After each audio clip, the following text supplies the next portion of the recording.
The Roman period is one of the most exciting epochs that human history has to offer. Between the 8th century BC and the 7th century AD, the Roman Empire advanced to become an absolute world power, which in its heyday stretched across 3 different continents. And indeed, the inhabitants of ancient Rome were able to enjoy an unprecedented quality of life that could only be achieved again in Europe and North Africa centuries later.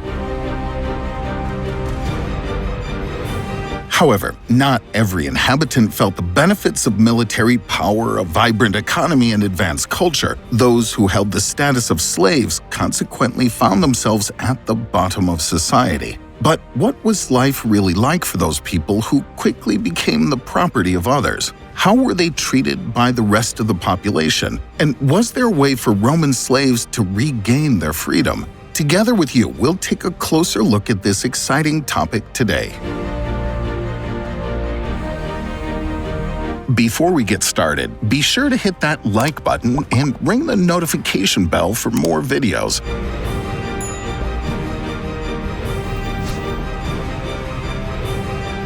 The Empire of Slaves.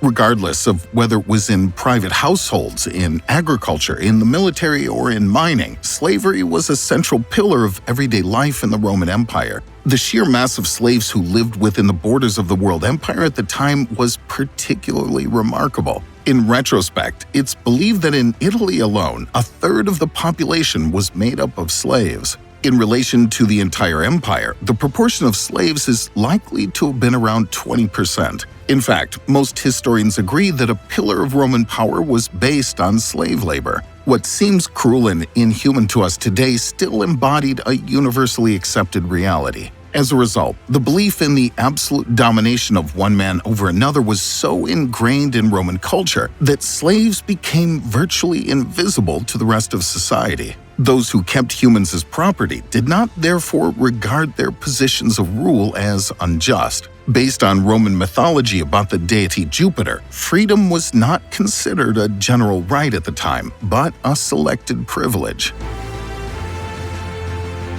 The road to slavery.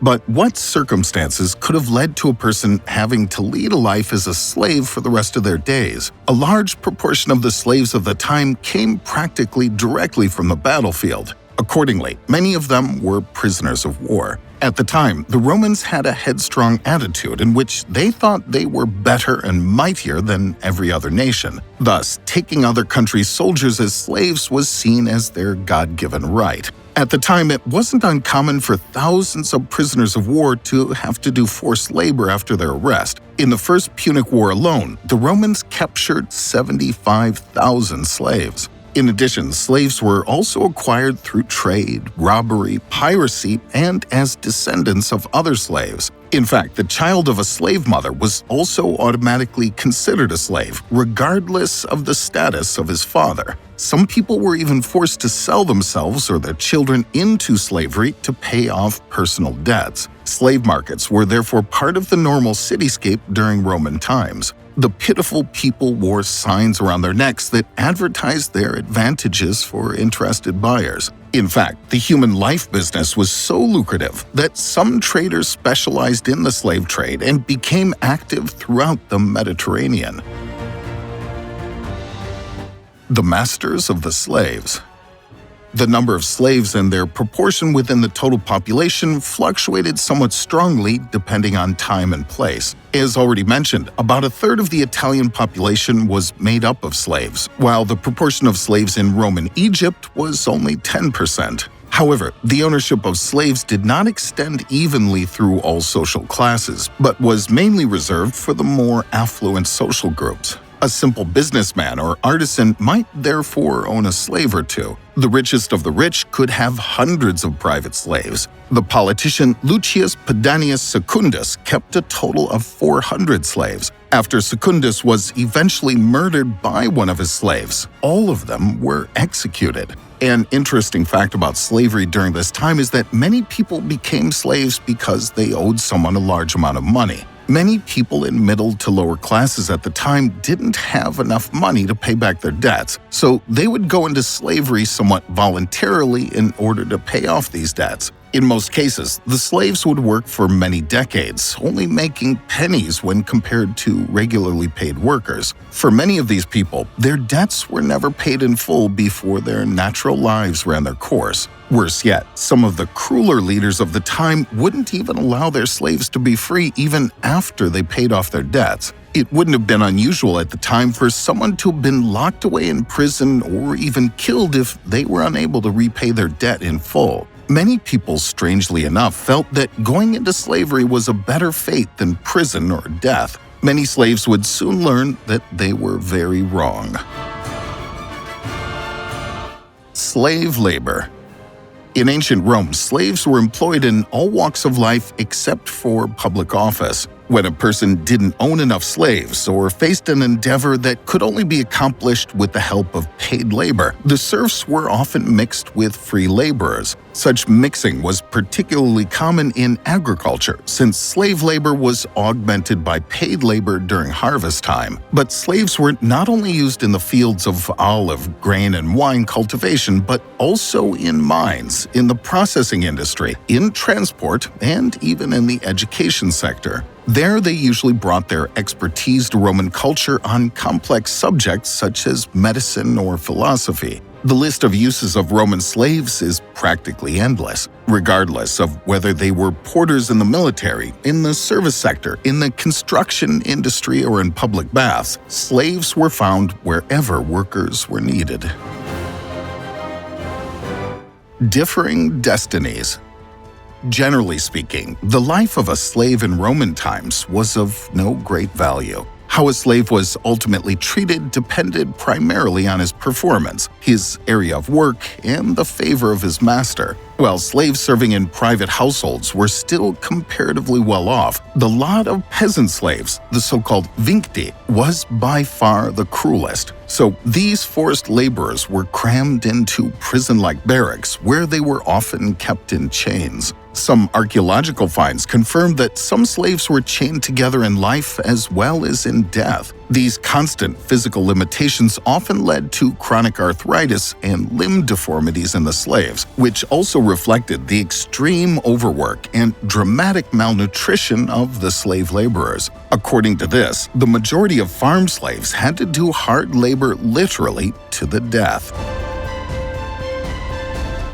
Back to freedom. Well, life for the slaves could not have been harsher or more expendable. For at least a small minority of them, there was a glimmer of hope on the horizon, the prospect of becoming a free man or woman. It could be the owner himself who released his subordinates into a self-determined life. In most cases, however, the slaves had to buy their freedom at a high price. The sum demanded was regarded as quasi-compensation, with which the former owner could compensate for his loss by buying a new slave. However, the newly won freedom was not always absolute, but in some cases still linked to certain obligations. In many cases, you could think of this as the ancient equivalent of probation. Life afterward.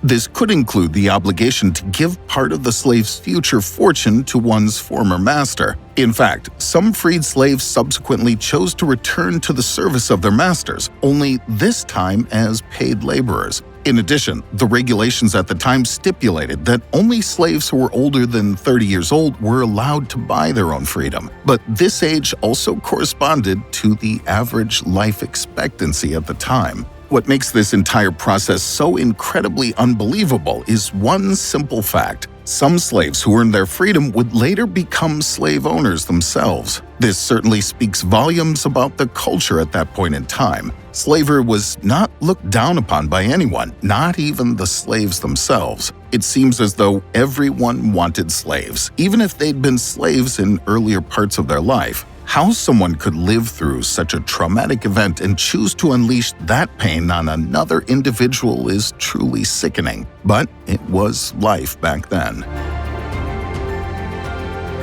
Violent slave uprisings.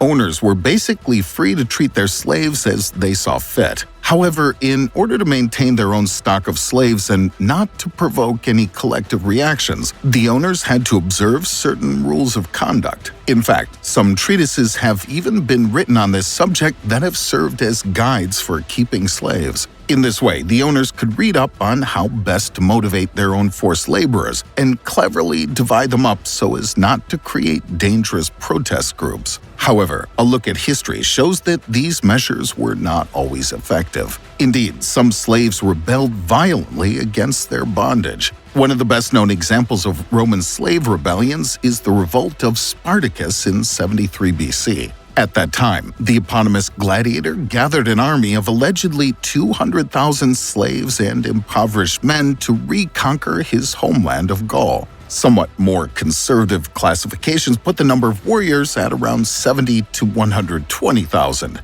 And indeed, the freedom fighters were initially able to celebrate some military successes. 2 years later, however, the slave army was encircled and partially wiped out. In the final battle, Spartacus himself fell, along with 60,000 of his men. The 6,000 fighters who survived were then crucified.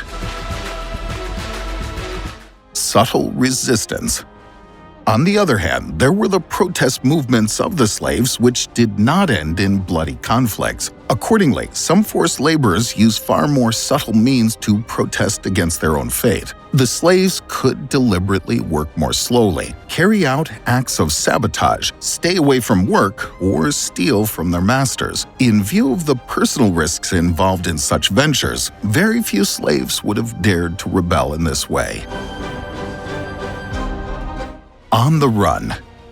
However, there were also cases in which slaves saw no other way out than to flee from their masters without further ado. However, such daring outbursts did not always mean the freedom of the forced laborers. In such cases, the owners often hired special slave hunters to track down and capture the escapees. Bounties were also intended to encourage the rest of the population to keep an eye out for the runaway slaves. As you can clearly see from the topics we've just outlined, to label a slave's life as demoralizing or heartbreaking would be a serious understatement. Many people didn't even consider slaves to be humans, but rather they treated them as livestock or worthless animals. In fact, some people even treated their animals better than their slaves. It's unfortunate that so many people had to meet their end at the hands of a careless slave owner, but that's simply how life was back then, and we can't rewrite history. All we can do is learn from it and do our best to keep such terrible things from happening again. However, when you really think about the state of things, are we really much different these days? Well, we do have certain freedoms, and we're certainly allowed to live our lives however we see fit, at least in most parts of the world. We have to wonder, are we still living the life of a slave? For most people, their lives will never see them earn anything more than the federally mandated minimum wage. In most countries, and certainly in America, minimum wage is not a livable wage. Such a payment doesn't even allow workers to own property, pay for their own gas, or even buy food without additional assistance from the government. And this assistance still comes with a lot of red tape and restrictions. If we put this into perspective, are our lives really much different all these years later? Back then, slaves were forced to spend countless hours a day tending to fields and livestock in order to be given a very basic meal and a very basic place to sleep. This is still the reality for most people in most parts of the world. The 40-hour workweek is standard in most countries, yet it doesn't allow workers to meet their daily needs more often than not. This isn't said in a way so as to discredit the Roman slaves and the terrible hardships they endured. It's merely said so as to paint a picture of the world we live in. While we like to think we've moved on from such barbaric ways of living, the truth is, we have only made it a handful of steps past these atrocities, and we still have a long way to go. As you go about your daily life in the coming days and weeks, keep in mind the hardships that the Roman slaves endured, and ask yourself if you're willing to accept a similar fate or stand up for change and demand a livable wage for all workers, not just some workers. Let us know your opinion. What are your thoughts on the life of slaves in the Roman Empire? We're already looking forward to your comments. Feel free to give us a thumbs up that we were able to inform you with our article. Also, while you're at it, don't forget to subscribe and click the bell so you never miss a video of ours again. Thank you for watching. Have a good one, and see you next time.